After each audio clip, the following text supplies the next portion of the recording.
Hello students, एक बार फिर से स्वागत है आपका हमारी क्लास में। आज की जो हमारी क्लास है वो भी नॉन फाइनाइट्स का थर्ड पार्ट है। हमने फर्स्ट पार्ट में पढ़ा था correct use of infinitive, second part में पढ़ा था हमने करेक्ट यूज ऑफ जीरंड, और आज हमें थर्ड पार्ट में पढ़ना है students correct use of participle. तो हमें पार्टिसिपल के बारे में पढ़ना है कि पार्टिसिपल का यूज़ हम कहाँ करते हैं, किस प्रकार से करते हैं, और इसका यूज कहाँ नहीं करना चाहिए, इनके साथ सब्जेक्ट का जो होता है उसका क्या रिलेशन होता है वो भी सब जानेंगे हम। इससे पहले बच्चों मैंने आपको कल एक्सरसाइज नंबर 12 दे दी थी कि आप लोग इसको करके लाएंगे, और ये जो एक्सरसाइज नंबर 12 है बच्चों, ये exercise correct use of gerund के ऊपर बेस्ड थी। बच्चों आज की क्लास हम शुरू करते हैं। सभी लोग अपनी कॉपी और पेन लेके बैठ जाएं और जितने भी चीज़ें आपको बताई जाएं वो नोट्स करते रहें। बच्चों ज़रूरी नहीं है कि इसमें जो चीज़ें लिखी हैं सिर्फ उसी को नोट्स करें। जो कुछ मैं बताता हूँ अगर उसमें से कोई चीज़ आपको अच्छी लगती है बच्चों, आपको लगता है कि इम्पॉर्टेंट है बच्चों, तो आप उस पॉइंट को भी आप नोट कर लेंगे। तो जो सबसे पहले नॉन फाइनाइट्स की जो पार्टिसिपल हम उनके बारे में कुछ जानते हैं। तो बच्चों यहाँ पे आप जैसे देख पा रहे हैं कि केवल बात की जा रही है प्रेजेंट पार्टिसिपल की, जिसके बारे में हमने बताया था आपको कि वर्ब में आईएनजी लगाने से जो पार्टिसिपल बनती है वो होता है प्रेजेंट पार्टिसिपल। बट हमने कई वीडियोज में पहले बता दिया है कि पार्टिसिपल्स के जो काइंड्स हैं, जो प्रकार हैं, वो 3 प्रकार होते हैं। पहला मैंने बताया था प्रेजेंट, दूसरा परफेक्ट और तीसरा फास्ट। तो सबके अलग स्ट्रक्चर होते हैं, लेकिन आज हमें पढ़ना है नॉन फाइनाइट्स में पार्टिसिपल। और कौन सी पार्टिसिपल पढ़ना है बच्चों? तो पार्टिसिपल है आपकी प्रेजेंट पार्टिसिपल। तो बच्चों जैसा कि यहाँ पे आप देख पा रहे हैं बच्चों, जैसा कि यहाँ पे आप बच्चों देख पा रहे हैं कि जो आईएनजी फॉर्म लगाने से बने उसको हम कहते हैं प्रेजेंट पार्टिसिपल। आप सीधा बताया स्पेशली नेम किया, बट लिखा गया पार्टिसिपल भी वर्ब के फर्स्ट फॉर्म में आईएनजी लगाने से बनता है। मैंने पहले ही आपको बता दिया था बच्चों कि आईएनजी फॉर्म लगाने से कई चीज़ें बनती हैं, कंटिन्यूअस, जीरंड और पार्टिसिपल। लेकिन अब बच्चों यहाँ पे होता क्या है कि यहाँ पे इसके हिंदी मीनिंग को लेकर के और इसके यूजेस में कुछ अंतर पाए जाते हैं। बाकी स्ट्रक्चर में तो सिमिलरिटी है ही, बट यूज इनका सिमिलर नहीं होता। अगर हम बात करें यूज सिमिलर किसका होता था, तो कहीं कहीं बच्चों जीरंड और इन्फिनेटिव का जो यूज है सेंस में वो सिमिलर हो जाता है, लेकिन पार्टिसिपल का यूज बच्चों वो जीरंड या इन्फिनेटिव से सिमिलर नहीं होता। तो बच्चों यहाँ पे आप देख पा रहे हो जैसे गो, आपकी ये देख पा रहे हैं गो एक वर्ब है, इसमें एनजी प्लस कर दिया गया, जोड़ दिया गया, तो एक नया फॉर्म बन गया इसको आप पढ़ सकते हो गोइंग। ऐसे ये राइट है बच्चों। और आप यहाँ पे देख पा रहे हैं कि राइट में ई जो है ये मिस है। क्यों मिस है बच्चों? क्योंकि आप जानते होंगे, अगर नहीं जानते तो जान लीजिए कि अगर किसी वर्ब के लास्ट में ई आता है और उसमें हमें आईएनजी फॉर्म यूज़ करना होता है, तो हम सिंपली वहाँ से क्या करते हैं कि जो ई होता है उसको हम रिमूव कर देते हैं, उसके बाद हम आईएनजी फॉर्म जोड़ देते हैं बच्चों। लेकिन यहाँ पे आप अगर इसको अलग करेंगे तो राइट में ई रहेगा, लेकिन यहाँ पे राइट में ई नहीं दिख रहा है क्योंकि यहाँ पे यही फॉर्म यूज हुआ है, आईएनजी फॉर्म, यहाँ पे ये रिमूव कर दिया गया बच्चों। तो बच्चों यहाँ पे राइट में आईएनजी जोड़ा राइटिंग बन गया। तो इस प्रकार से बच्चों हम समझ गए होंगे कि इसका स्ट्रक्चर जो होता है वो वर्ब की फर्स्ट फॉर्म प्लस आईएनजी होता है। बच्चों हम बढ़ते हैं आगे। तो यहाँ पे अब बात आ ही गई पार्टिसिपल के काइंड्स की, उसके प्रकार की। तो यहाँ बताया गया बच्चों कि पार्टिसिपल 3 प्रकार का होता है। सबसे पहला पार्टिसिपल है बच्चों प्रेजेंट पार्टिसिपल। अब ये बच्चों होता क्या है प्रेजेंट पार्टिसिपल? मैंने आपको बता दिया वर्ब, बच्चों को हम बता रहे हैं वर्ब की फर्स्ट फॉर्म, बच्चों वर्ब की फर्स्ट फॉर्म प्लस आईएनजी। ये फॉर्म बच्चों पहले आप पढ़ चुके हो, इससे बनता है क्या प्रेजेंट पार्टिसिपल। और ये हम प्रेजेंट पार्टिसिपल को पढ़ते हुए ध्यान रखेंगे इसका जो अर्थ होता है बच्चों वो होता है कर। यानी कोई भी जो वर्ब है उसके लास्ट में हम कर जोड़ देंगे। जिससे मान लीजिए गो था, आईएनजी जोड़ दिया गया, गोइंग बना तो हो जाएगा जा कर। समझ गए बच्चों? इस प्रकार राइट है लिखना होता है, आईएनजी फॉर्म जुड़ गया, प्रेजेंट पार्टिसिपल बना तो हो गया लिख कर। ऐसे बच्चों इसका हम एक अर्थ और जान सकते हैं, क्या होता है वो? तो जो होता है आपका वहाँ होता है बच्चों करते करते हुए। क्या होता है बच्चों? करते हुए। तो यहाँ बच्चों आप कर या करते हुए किसी भी सेंटेंस में आपको मिलता है तुरंत समझ लो बच्चों कि यहाँ प्रेजेंट पार्टिसिपल का यूज किया गया है। अब बच्चों हम इसके बाद बात करते हैं परफेक्ट पार्टिसिपल की। तो परफेक्ट पार्टिसिपल जो बनता है बच्चों इसमें क्या होता है कि एक हैव में आईएनजी जुड़ जाता है, हैविंग होता है, और हैविंग के साथ बच्चों लग जाता है क्या? Third form. तो यहाँ बच्चों इसका मतलब हो जाएगा हैविंग प्लस आपका third form. Having plus third form से बच्चों बनेगा आपका परफेक्ट पार्टिसिपल। लेकिन बच्चों इसका ही जो होता है जब दो सेंटेंस को हमें या दो से अधिक सेंटेंस को कंबाइन करना होता है, और पहला सेंटेंस जो होता है बच्चों अगर वो होता है आपका एक्टिव वॉइस में तो वहाँ पे हैविंग और थर्ड फॉर्म लगाते हैं। क्योंकि अगर पहला सेंटेंस इसमें काम पहले हो रहा है, उस सेंटेंस में अगर वर्ब है और पैसिव वॉइस की वर्ब आ रही है, उसको बनाना है हमें परफेक्ट पार्टिसिपल, तो वहाँ पे हैविंग के साथ बच्चों और थर्ड फॉर्म से पहले हमें बीन यूज़ करना होगा। यानी हो जाएगा हैविंग और वर्ब की थर्ड फॉर्म के बीच में क्या लग जाएगा बच्चों? तो यहाँ पे लग जाएगा बच्चों बीन। क्या लग जाएगा बच्चों? बीन लग जाएगा। तो इस प्रकार से ये बन जाएगा हैविंग बीन प्लस वर्ब की थर्ड फॉर्म। बच्चों दोनों में अंतर क्या होता है प्रेजेंट पार्टिसिपल और परफेक्ट पार्टिसिपल में?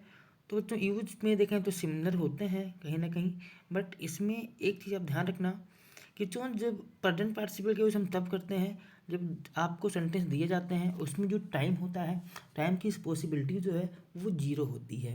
यानी बच्चों जब कोई दो काम हो रहे हैं, दोनों कामों के बीच में जो एक सेंटेंस में काम हुआ उसके बाद दूसरे सेंटेंस में काम हो रहा है, उनके बीच में समय का कोई भी अंतर आपको नहीं मिलना चाहिए। मतलब एक काम के तुरंत बाद दूसरा काम होना चाहिए। अब बच्चों होता क्या है इसमें जो एक सेंटेंस में जो कार्य होता है, जो वर्क होता है वो इनकम्प्लीट रह जाता है। परफेक्ट का मतलब क्या होता है बच्चों? परफेक्ट का मतलब हो गया पूरा। और परफेक्ट पार्टिसिपल से जब सेंटेंस को हम जोड़ते हैं बच्चों तो सबसे पहले ध्यान रखना है कि दोनों सेंटेंस के बीच में जो भी वर्क हो रहे हैं उनके बीच में समय की पॉसिबिलिटी जीरो ना हो, बल्कि उसमें ऐसा लगे कि इसमें समय बीच में लिया जा सकता है, समय का अंतर हो सकता है। अब बच्चों यहाँ पे हम लगाएंगे परफेक्ट पार्टिसिपल, और इसमें एक खासियत और होती है बच्चों कि परफेक्ट पार्टिसिपल जब हम यूज़ करते हैं तो उसमें जो पहला वर्क होता है सेंटेंस में वो बच्चों कंप्लीट होता है। ये बच्चों आपको ध्यान रखना है। अब बच्चों हम बात करते हैं पास्ट पार्टिसिपल की। तो पास्ट पार्टिसिपल बच्चों जो होता है, जो पास्ट पार्टिसिपल है ये इसको हम बनाते हैं वर्ब की थर्ड फॉर्म से। यानी कि जो भी वर्ब होगा, अगर गो है बच्चों तो उसको हम कर देंगे क्या? गॉन। क्या कर देंगे? गॉन। थर्ड फॉर्म लगा देंगे। अगर बच्चों कहीं भी मान लीजिए ट्राई है तो हो जाएगा ट्राइड। अगर बच्चों मान लीजिए कहीं लॉस है तो हो जाएगा लॉस्ट। और बच्चों यहाँ पे ध्यान रखना कि ये जो पार्टिसिपल होता है past participle same as adjective होता है। कहने का मतलब ये एडजेक्टिव का ही काम करता है बच्चों। यानी एडजेक्टिव का मतलब हो गया बच्चों कि ये किसी भी नाउन या प्रोनाउन की विशेषता बताता है। तो बच्चों अगर हम बात करें सेंटेंस अब हम लेते हैं, अगर हम बच्चों बात करते हैं क्या कि मेरे पास एक टूटा हुआ खिलौना है। बच्चों इससे पहले मैं आपको बता दे पा रहे हैं कि परफेक्ट पार्टिसिपल का मैंने हिंदी मीनिंग नहीं बताया था, तो उसका हिंदी मीनिंग करके होता है बच्चों। करके जब किसी वर्ब के हिंदी में फॉर्म जो भी वर्ब है उसके साथ करके जुड़ा हो तो बच्चों वहाँ हो जाता है आपका परफेक्ट पार्टिसिपल। अब हम बात करें पास्ट पार्टिसिपल की, तो यहाँ बच्चों आपको ध्यान रखना है कि इसका जो अर्थ होता है वो जो भी वर्ब होगा उसके बाद हुआ, हुई, हुई। जैसे सेंटेंस आपका है मेरे पास एक टूटा हुआ खिलौना है, तब हो जाएगा आई हैव ब्रोकन टॉय। तो ब्रोकन यहाँ बच्चों क्या है? थर्ड फॉर्म है ब्रेक का, तो ब्रोकन बन गया यहाँ पे पास्ट पार्टिसिपल। और ये बच्चों जो है ये विशेषता बता रहा है किसकी? टॉय की। तो यहाँ पे एडजेक्टिव की तरह यूज हुआ है। तो आई होप दैट आप सब लोग समझ गए होंगे पार्टिसिपल के तीनों काइंड्स के बारे में बच्चों। अब हम बढ़ेंगे आगे प्रेजेंट पार्टिसिपल की तरफ। जिसमें बच्चों पहले लिखा गया प्रेजेंट पार्टिसिपल, इसमें कार्य जारी रहने का बोध कराता है। कहने का मतलब बच्चों क्या है, जब कार्य कोई जारी है तो वो कार्य तो इनकम्प्लीट ही होगा, मैंने पहले ही आपको बता दिया था बच्चों। और बच्चों क्या होता है कि हमने अर्थ बता दिया कर या करते हुए। तो यहाँ पे आप सेंटेंस देख पा रहे होंगे। पहला सेंटेंस है बच्चों, बार्किंग डॉग्स सेल्डम बाइट। अब भौंकते हुए कुत्ते, मतलब आप भौंकते बोल सकते हो, भौंकने वाले बोल सकते हो, लेकिन कहीं ना बच्चों यहाँ भौंकते हुए, यहाँ पे जो बार्किंग है ये बच्चों यहाँ पे प्रेजेंट पार्टिसिपल है। भौंकते हुए कुत्ते शायद ही कभी काटते हैं, समझ गए, सेल्डम है शायद ही कभी, कभी कभार ही काटते हैं। तो बच्चों अभी एक चीज़ और ध्यान रखिए कि ये सेंटेंस जो बार्किंग डॉग सेल्डम बाइट है, ये सेंटेंस बच्चों एक प्रोवर्ब है, और प्रोवर्ब का मतलब होता है मुहावरा। इसका जो सेंस होता है, हिंदी सेंस अलग होता है। हिंदी सेंस होता है बच्चों, बार्किंग डॉग सेल्डम बाइट का मतलब हो गया गरजने वाले बादल कभी नहीं बरसते, यानी कि जो गरजते हैं वो बरसते नहीं, वो इसका अर्थ होता है बच्चों, ध्यान रखना। और आप भी ध्यान रखो कि अगर इनडायरेक्ट में कभी ये सेंटेंस आपको मिलता है तो इसमें कोई टेंशन नहीं करना है बच्चों। अब हम आगे बढ़ते हैं। Getting late is a bad habit, देर करना एक बुरी आदत बच्चों। यहाँ पे हम आपको बता पा रहे हैं ये बुक है, ये बुक में यहाँ पे कहीं ना कहीं बच्चों मुझे कुछ गलतियाँ नजर आ रही हैं। गेटिंग लेट बच्चों यहाँ मुझे जीरन ज़्यादा लग रहा है, और ये प्रीपोज और जो ये पार्टिसिपल कम लग रहा है। आप उनको जिनसे बच्चों में बोल दे रहे हैं, आप उसको ध्यान रखना। इससे मान लीजिए हम बच्चों बोलें कि बच्चों हम बोलें रनिंग फास्ट, सेंटेंस है बच्चों रनिंग फास्ट, ये हो गया। अब हम दूसरा सेंटेंस लिखते हैं आई वन द रेस, मतलब बच्चों तेज दौड़कर मैंने दौड़ जीत लिया। तो यहाँ बच्चों रनिंग दौड़कर, यहाँ पे रनिंग जो है ये प्रेजेंट पार्टिसिपल है। अब बच्चों इसके बाद हम आगे बढ़ते हैं। कुछ बात यहाँ पे ध्यान रखना बच्चों, लिखा है विशेष में प्रेजेंट पार्टिसिपल में वर्ब के फर्स्ट फॉर्म में आईएनजी लगता है, ये भी आप समझ भी गए होंगे बच्चों। अब हम बच्चों आगे बढ़ रहे हैं परफेक्ट पार्टिसिपल के रूप में। क्या होता है कि उस कार्य का बोध कराता है जो भूतकाल में किसी में पूर्ण हो गया था। मैंने पहले कहा था कि इसमें पहला काम जो है बच्चों वो पूरा हो जाता है, और जो काम पूरा पहले होता है उसी सेंटेंस के वर्ब को हम बनाते हैं पार्टिसिपल, चाहे प्रेजेंट हो चाहे परफेक्ट हो। अब बच्चों ऐसे यहाँ पे दिया गया having finished his work he went home, तो अगर इसको हम दो सेंटेंस में कन्वर्ट करें तो हो जाएगा बच्चों ही फिनिश्ड हिज वर्क, पहला सेंटेंस ही फिनिश्ड हिज वर्क, दूसरा ही वेंट होम। बच्चों यहाँ पे एक, अब यहाँ पे हम एक बात और बता दे रहे हैं कि जो पार्टिसिपल होते हैं प्रेजेंट और परफेक्ट, इनमें जो बच्चों सब्जेक्ट होता है वो हमेशा कॉमन होता है, इसमें कोई अलग अलग सेंटेंस वो सब्जेक्ट अलग अलग सब्जेक्ट नहीं आते। दोनों सेंटेंस तीनों सेंटेंस जितने सेंटेंस होंगे सबका सब्जेक्ट सेम होगा, ये भी आपको ध्यान रखना है बच्चों।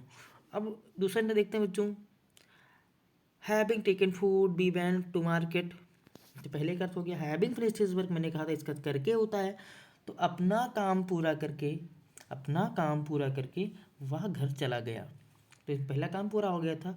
दोनों को अब देखा जाए बच्चों कि अपना काम पूरा किया और घर चला गया, तो जैसा नहीं बच्चों कि तुरंत काम पूरा किया तुरंत चला गया, अभी इसमें वो रुक भी सकता है। लेकिन सेंटेंस में बच्चों बोले जिसमें प्रेजेंट पार्टिसिपल का यूज होता है कि he saw a snake, he saw a snake, उसने एक सांप देखा, ही रैन वेरी फास्ट, बहुत तेज भागा। तो यहाँ बच्चों कहीं ना कहीं स्नेक देखने के बाद वहाँ पे आपके समय नहीं होता कि आप रुक सकते हो, तो यहाँ पे समय की जो टाइम पॉसिबिलिटी है वो जीरो होती है। यहाँ पे हो जाएगा seeing a snake he ran very fast, ये हो जाएगा, तो ध्यान रखना। दूसरा सेंटेंस बच्चों having taken food we went to market, मतलब हैविंग टेकन फूड खाना खा करके, खाना खा करके हम मार्केट चले गए, हम बाजार चले गए, समझ गए बच्चों। अब यहाँ पे हम आशा करते हैं कि आपको सबको समझ में आ गया होगा। हैविंग फिनिश्ड और हैविंग टेकन जो बच्चों ये परफेक्ट पार्टिसिपल है, और हमने बताया था आपको कि जब ये पैसिव में यूज होंगे बच्चों तो having been plus third form आ जाएंगे, आपको ध्यान रखना है। तो देखो सेंटेंस बच्चों आपको बोल दे रहे हैं कि अध्यापक के द्वारा इनाम पा करके वह खुश हो गया, तो यहाँ पे हो जाएगा हैविंग बीन गॉट, या अब अवार्ड लगा सकते हो, having been got award by the teacher he was happy, या ही बिकेम हैप्पी, वो खुश हो गया, ध्यान रखना। बच्चों हम बढ़ते हैं आगे। जो आधा परफेक्ट पार्टिसिपल में हैविंग की थर्ड फॉर्म लग के बना है बच्चों, समझ गए सब लोग। अब हम बात है पास्ट पार्टिसिपल की। तो कार्य के पूर्ण होने का बोध कराता है। तो चल बात ध्यान रखो, तो इसमें जो कार्य होता है वो पूरा होने की बात करता है। और मैंने बताया था आपको जो कि जो मेन इसका काम होता है वो एडजेक्टिव की तरह काम करता है। ये किसी नाउन या प्रोनाउन की विशेषता बताता है। तो बच्चों पहला सेंटेंस यहाँ पे लिया गया, I saw a wounded bird. I saw a wounded bird. यहाँ पे आप जो बोल्ड लेटर में लिखा है बच्चों wounded, इसको आप देख पा रहे होंगे थर्ड फॉर्म है। इसका अगर हम अर्थ निकालें तो इसका अर्थ निकलेगा कि मैंने एक घायल हुई चिड़िया देखा। मैंने एक घायल हुई चिड़िया देखा। मैंने आपको अर्थ बताया था, हुआ, हुई, हुई, घायल होना, घायल हुई। यहाँ पे बन गया आपको बच्चों पास्ट पार्टिसिपल। दूसरा सेंटेंस है बच्चों, he got his last pen. He got his last pen. बच्चों यहाँ पे जो लास्ट है ये भी लॉस का, बच्चों ये लॉस का खोना अर्थ होता है। इसका ये सॉरी बच्चों यहाँ पे लॉस नहीं, यहाँ पे बच्चों होता है लॉस, LOS खोना हारना। तो जो यहाँ पे जो लॉस है बच्चों, लॉस का ये थर्ड फॉर्म है लॉस्ट। जो ये लॉस्ट जो है ये खोना तो हो गया। इसका अर्थ हुआ उसे उसकी खोई हुई कलम मिल गई। उसे उसकी खोई हुई कलम मिल गई। तो ये बच्चों समझ गए कि ये जो है ये लॉस का क्या है, ये थर्ड फॉर्म है बच्चों। तो यहाँ पर इसका खोई हुई कलम, यहाँ पे कलम की विशेषता बता रहा है, वहाँ पे wounded बर्ड की विशेषता बता रहा था। तो इस प्रकार से wounded और लॉस्ट यहाँ पे पास्ट पार्टिसिपल है बच्चों। उम्मीद है कि आप लोग कभी भी पार्टिसिपल को पहचानने में गलती नहीं करेंगे। बच्चों हम बढ़ते हैं आगे। अब हम देखेंगे इनके नियमों को, कैसे इनको यूज़ करते हैं। तो जो पहला सेंटेंस है कि जब दो कार एक साथ होते हैं, जब दो कार एक साथ होते हैं या एक कार्य दूसरे कार्य के तुरंत बाद होता है, मैंने पहले ही आपको बताया कि टाइम पॉसिबिलिटी 0 होती है, तो वहाँ पे प्रेजेंट पार्टिसिपल का प्रयोग किया जाता है। जैसे बच्चों यहाँ सेंटेंस है, going to Agra he saw the Taj. Agra जाकर उसने ताज देखा। तो यहाँ बच्चों कंटिन्यूटी दिख रही है, तो ये प्रेजेंट पार्टिसिपल है। Turning to the left you will find the post office. बाएं मुड़कर तुम्हें पोस्ट ऑफिस मिलेगी या तुम पोस्ट ऑफिस पहुंच जाओगे। तो कहने मतलब यहाँ पर बच्चों क्या है, मुड़कर, गोइंग, जाकर, दोनों में कर अर्थ आ रहा है। और दोनों जो यहाँ पे गोइंग और टर्निंग है बच्चों, ये दोनों प्रेजेंट पार्टिसिपल है। तो बात करते हैं यहाँ पे नियम नंबर 2 की।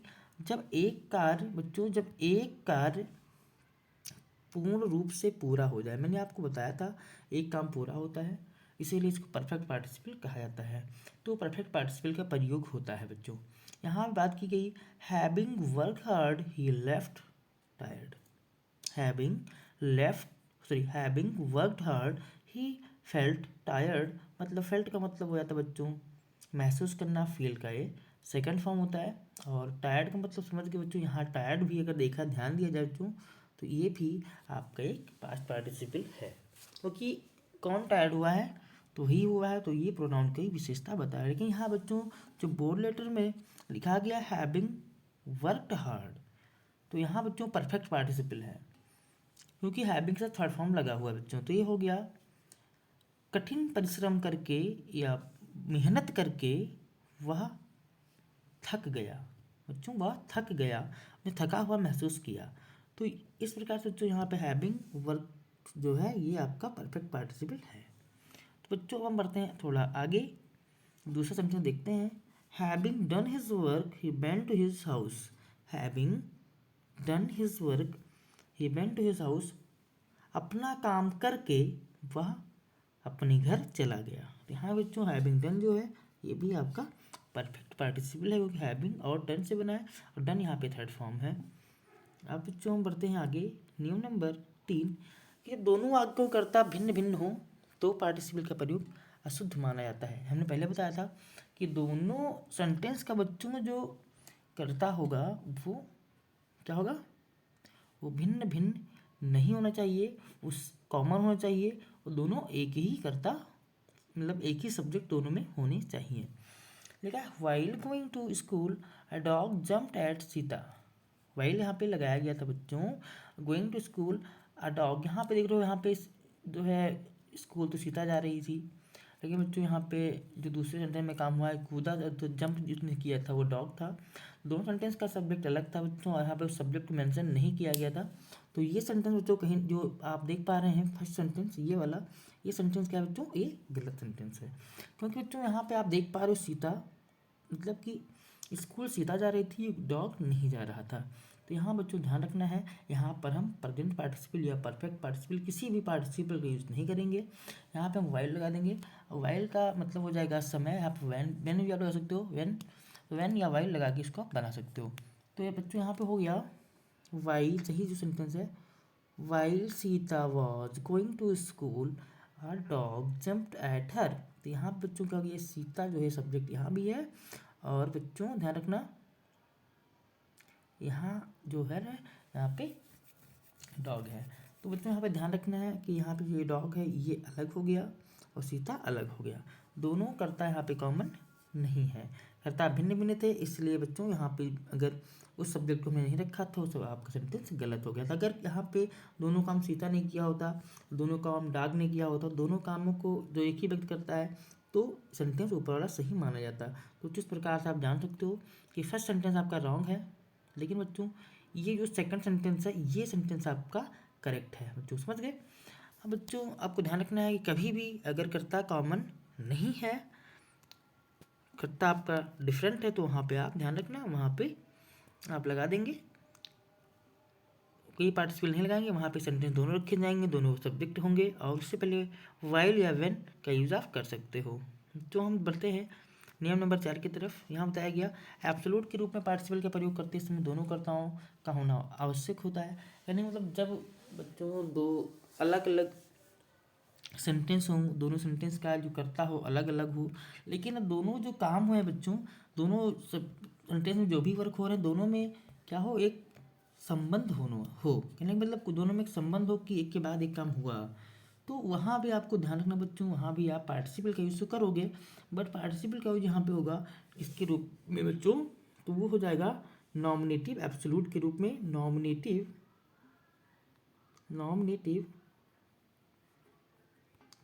एब्सोल्यूट। अब बच्चों नॉमिनेटिव एब्सोल्यूट होता क्या है, तो बच्चों यहाँ पे आपको बता दें कि जो नॉमिनेटिव एब्सोल्यूट होता है उसका मतलब होता है बच्चों कि जब कर्ता दोनों में भिन्न भिन्न होता है, तो पहले सेंटेंस का जो सब्जेक्ट होता है बच्चों कर्ता होता है, हम उसके साथ में पार्टिसिपल का यूज़ करते हैं, जो बन जाता है आपका नॉमिनेटिव एब्सोल्यूट। लेकिन ध्यान रखना बच्चों, जब हम प्रेजेंट पार्टिसिपल के रूप में केवल बीइंग का यूज़ करते हैं वो तब करते हैं जब पहला सेंटेंस जो काम पहले हुआ बच्चों उसकी जो वर्ब है वो केवल वर्ब टू बी अर्थात इज, एम, आर या वाज वर्ब में से कोई एक है, तो वहाँ पे हम लगाते हैं क्या, बीइंग। अन्यथा अगर कोई दूसरा वर्ब है, तो कोई चाहे वो फाइंड मतलब ट्रांसटिव हो या इंट्रांसटिव हो, तो वहाँ पे हम लगाते हैं perfect participle having plus verb की थर्ड फॉर्म। यहाँ पे देख पा रहे हैं बच्चों, लिखा है being Sunday I did not go to school. यहाँ पे संडे के लिए सब्जेक्ट था बच्चों, इट होना चाहिए। तो ये सेंटेंस जो बताया गया पहले कि ये क्या है, इनकरेक्ट सेंटेंस है, क्योंकि यहाँ पे कर्ता पहले सेंटेंस का जो करता है उसको मेंशन नहीं किया गया। तो करेक्ट सेंटेंस आपका है it being Sunday I did not go to school. तो यहाँ बच्चों इट जो करता था संडे के लिए वो यूज़ किया गया, ये सेंटेंस आपका करेक्ट है। बच्चों ध्यान रखना कि नॉमिनेटिव एब्सोल्यूट का जो अर्थ होता है, हिंदी मीनिंग होता है, उसका मतलब होता है बच्चों क्या होता है, होते हुए या करते हुए, मतलब होते ही या करते ही इसका अर्थ हो सकता है।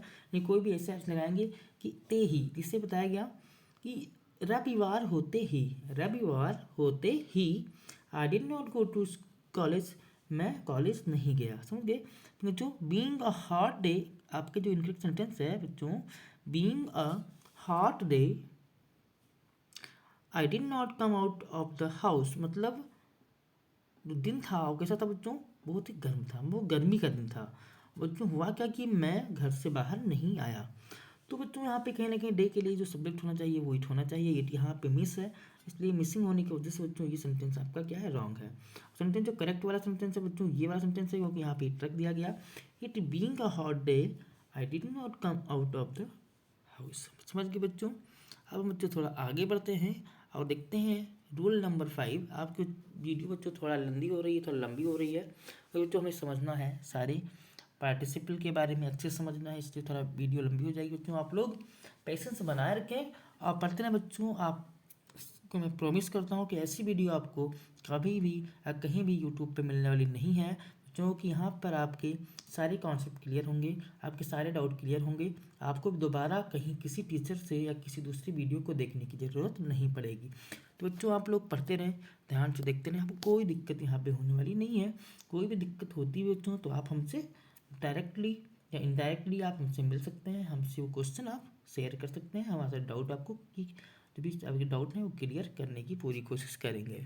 तो नंबर 5 में आपको बताया गया कि यदि वर्ब के पहले कोई नाउन या प्रोनाउन आता है, जैसे कि find, like, feel, make, get, wish, want, have आदि का प्रयोग इस प्रकार होता है, से बताया गया बच्चों। तो यहाँ पर आपको ध्यान रखना कि जो आपका पार्टिसिपल होगा वो पास्ट पार्टिसिपल होगा। आपको यहाँ पे दिख रहा होगा जैसे कि प्रिपेयर्ड है, पब्लिश्ड है, तो ये बच्चों क्या है, पास्ट पार्टिसिपल है। और पास्ट पार्टिसिपल बच्चों हैं तो यहाँ पे आपको ध्यान रखना है कि इनका यूज़ हम कहाँ करते हैं, लास्ट में करते हैं। तो यहाँ पे क्या बताया गया, सी गॉट, लेकिन हाँ कब होता है ये लास्ट में यूज कब होता है, तो उसे ध्यान रखना। जब ऊपर जो ये वर्ब बताए गए यहाँ तक है तक, इन वर्ब को आपको ध्यान रखना तो कि ये वर्ब जब भी आएंगे तो जो है आपका जो पास्ट पार्टिसिपल होगा लास्ट में यूज होगा, जिसकी विशेषता होगी उसके बाद में।